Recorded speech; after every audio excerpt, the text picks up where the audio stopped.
kembali lagi di Ngobrol Seru bareng aku Oni Badria. Aku Risa. Sama kayak video-video sebelumnya, di video kali ini kita bakal bahas sesuatu yang ada dalam tulisan yang ada di kotak ajaib ini. Nah, buka Risa. Oke, kita akan bahas salah satu tema yang ada dalam golongan kertas ini. Iya. Kamu atau aku? Kamu aja. Oke. Siapa yang baca? Mari. Aku tadi sudah berharap aku yang bakal baca. Apa? Tidak apa-apa. So ya, the question is, apa saja tentang dalam hijrah? Jadi tema kita Apa saja tantangan dalam hijrah? Kelihatan nggak? Kelihatan aja sih. Oke. Apa Risa? Jadi di sini menurut kita ya yang kita rasain. Menurut aku tantangan yang kita rasain di saat kita mulai berhijrah, di saat kita mulai berubah untuk menjadi lebih baik lagi, baik itu tentang agama, pendidikan, ataupun mungkin ya hal-hal yang kita lakuin dalam kehidupan sehari-hari. Mungkin kayak sederhananya kita mau berubah untuk jadi sholat lebih tepat waktu lagi. Tantangan bagi aku tuh yang pertama rasanya istiqomah tadi loh nih. Untuk mempertahankan suatu yang udah kita usahain gitu. Contohnya nih hari ini kita udah berusaha untuk sholat tepat waktu dan besok tentunya kita harus mempertahankan itu gitu. Tapi kadang itu tiba-tiba aja kan gimana ya, kita sholat nggak tepat waktu itu juga sebenarnya kesalahan kita sih gitu. Tapi karena contohnya subuh tuh kita tidur terlalu larut, begadang, jadinya kita bangun subuhnya kesiangan. Tapi itu kan karena apa ya, ulah kita juga gitu. Nanti pasti loh kalau kita udah sholat subuhnya telat, pasti bakal ngefek banget keseharian kita. Kadang pun jadinya nanti pas di sholat zuhurnya kita juga ngaret gitu loh. Jadi yang pertama komitmen mempertahanin perubahan yang kita lakuin. Yang kedua yang kayak melawan godaan-godaan yang menyebabkan apa ya, komitmen kita tadi goyah gitu. Contohnya nih, kita mau sholat tepat waktu, terus tapi keseharian kita banyak pergi nongkrongannya atau banyak melakukan hal-hal yang ternyata itu belum bermanfaat gitu loh. Jadi itu bakal mengganggu kita nanti untuk melaksanain komitmen yang kita lakuin. Contohnya nih, kita mau sholat tepat waktu, tapi kita masih suka kayak ngabisin waktu nonton atau kita main game gitu atau hal-hal lainnya gitu loh. Ngatur jadwal sih itu pengaruh juga. Terus apalagi ya tantangan dalam hijrah?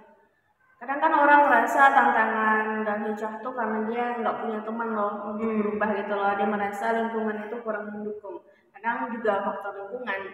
Tapi faktor lingkungan dan orang-orang di sekitar kita tuh itu kan faktor luarnya ya. Tapi yang pertama sih faktor kemauan dalam diri kita sendiri tadi. Gimana kita menguatin iman gitu loh. Gimana kita tetap bertahan dengan keistiqomahan kita. Ini tuh kamu gimana? Aku setuju sih, tadi kamu udah secara apa ya, garis besarnya menurut aku tantangan itu ada tantangan internal dan eksternal kan. Benar. Kamu udah nyebutin dua-duanya tadi dan aku setuju. Sometimes mungkin kita sering berperang sama diri kita sendiri gitu, kayak ini aku udah niat hijrah nih, aku udah ngelakuin sholat tepat waktu satu hari ini, besoknya ternyata emang kita diuji sama jadwal-jadwal kita tadi gitu. Tiba-tiba aja mungkin kita pengen nonton habis begadang malam, padahal kemarin kita udah satu waktu tuh subuhnya gitu. Terus ya eksternal, kamu juga udah bilang kan, kebanyakan nongki daripada ngurus diri sendiri gitu. Healing sih healing gitu, cuman kan banyak, kalau saat ini aku rasa itu tergantung pribadi masing-masing kan. Ada yang menurut beberapa orang mereka pergi keluar nongkrong segala macam mereka bisa tanpa melalaikan sholat mereka gitu. Tapi buat beberapa orang lagi seperti aku nggak bisa menjamin bahwa bepergian pergi nongkrong atau semacam itu menjamin sholat aku tepat waktu gitu. Walaupun sebenarnya nggak selalu juga ketika aku nggak pergi nongkrong sholat aku juga tepat waktu sebenarnya gitu. Cuman aku nggak bisa ngontrol itu. Nah tantangan-tantangan ini sebenarnya kan yang paling tahu itu kita gitu. Yang ngerasain itu kita gitu. Benar juga lingkungan, faktor lingkungan itu benar-benar menjadi penentu kita ini bakal lanjut untuk istiqomah tadi dalam kebaikan-kebaikan yang udah kita mulai lakukan atau kita bakalan stop setelah melakukannya beberapa kali perubahan-perubahan tadi gitu. Terus menurut aku juga ada tambahan kayak apa ya, pergaulan. Tadi kan udah bahas sebelumnya, tapi menurutku juga pergaulan kita, lingkungan tadi yang kita bahas, komunikasi sama lawan jenis itu yang benar-benar juga saat ini menurut aku hal yang menjadi tantangan dalam hijrah gitu kebanyakan dari kita, apalagi kita yang notabene perempuan didominasi sama perasaan gitu. Jelas banget itu bakal mengganggu karena mungkin kebiasaan-kebiasaan yang udah kita mulai tumbuh, kita mulai lakukan, udah mulai kita lakukan sedikit demi sedikit itu terganggu sama hal yang seperti ini gitu. Nah istiqomahnya kita tadi itu untuk menunggu sesuatu seperti pasangan itu dengan cara yang Allah suruh. Kan kita susah menunggu, kita berusaha untuk istiqomah untuk enggak terganggu sama hal itu sampai Allah bakal ngasih jalan yang benar gitu, sama jalan yang Allah sama Rasul suruh gitu. Itu menurut aku juga sih tantangan terberat kita.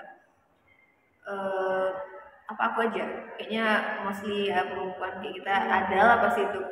Terus kayak mungkin kita apa ya, iya deh itu kayaknya di komen cantik lah, di komen inilah segala macam itu kan jadi tantangan juga kan. Kita udah misal contoh kita udah ini ya apa nih contoh kecil kayak kita memakai jilbab kayak gini kan, kita posting gitu. Tiba-tiba misal ada yang komen deh kayaknya kamu bagus pakai pasmina yang gitu deh, ya kasih yang gitu.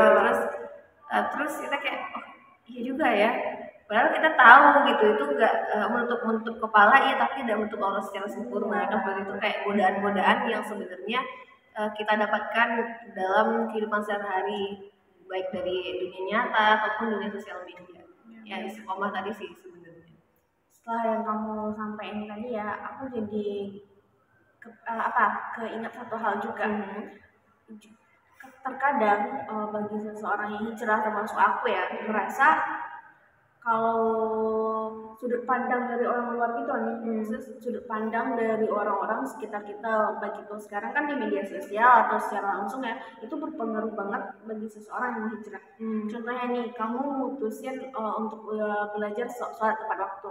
Terkadang ya mungkin kita nggak bisa nyalahin orang, tapi ada beberapa yang menganggap kita nih, wah dia udah sholat, Masya Allah. Padahal kita tahu sebenarnya sholat itu kewajiban kan. Tapi seakan-akan di situ tuh di lingkungan itu kita merasa, wow jilbabnya kayak apa ya, ijazah gitu, dia ceramahin dong. Terkadang kan respon dari lingkungan mereka gitu, respon dari sudut pandang orang lain itu sangat berpengaruh bagi seseorang yang mau hijrah.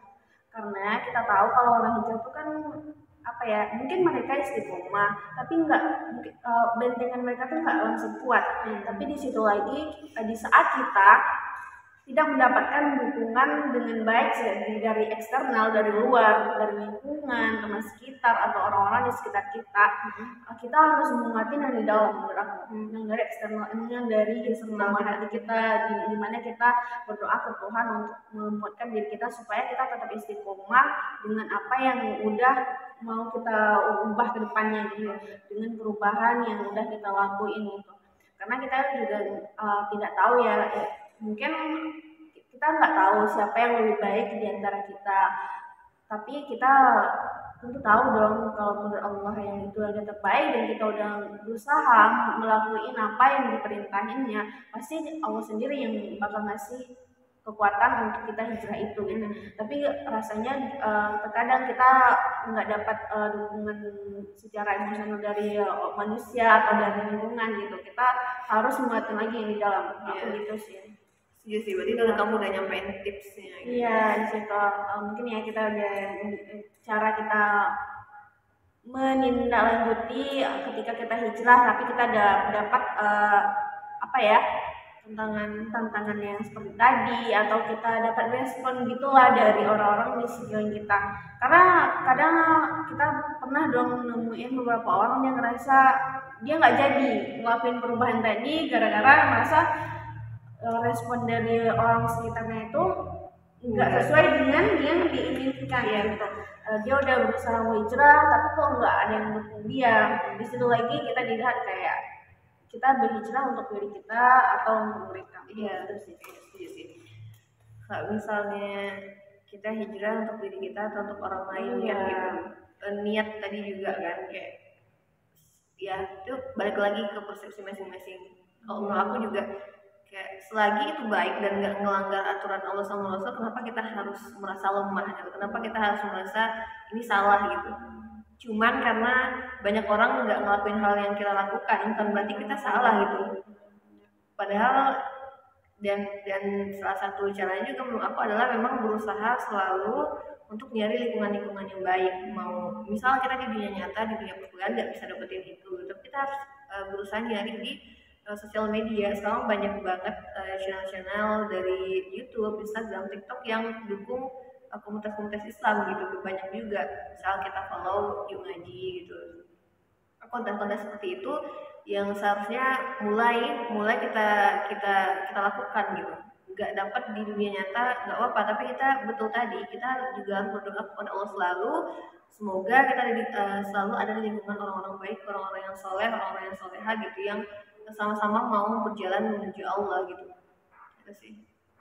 Ya benar. Jadi ketika kita dapat tantangan dan hijrah, kita udah rasa iman kita udah down banget nih, kita berusaha cari boosternya. Contohnya ini kita suka nih kajian Ustaz Hadi Hidayat gitu kan, kita tuh punya Ustaz favorit masing-masing ya. Jadi kita mungkin lihat kajian beliau lagi, atau mungkin kita ikut kajian yang ada di sekitar kita.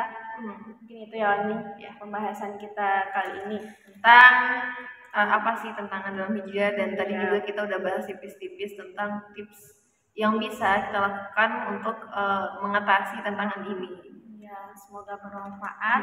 Lagi-lagi dari persepsi kami dan pengalaman kami yang masih sedikit ini. Ya, mohon maaf jika ada kesalahan dan penyampaian mungkin kurang tepat ya. Itu salah. Ya, kesalahan kami gitu. Oke, sekian teman-teman, semoga bermanfaat dan see you.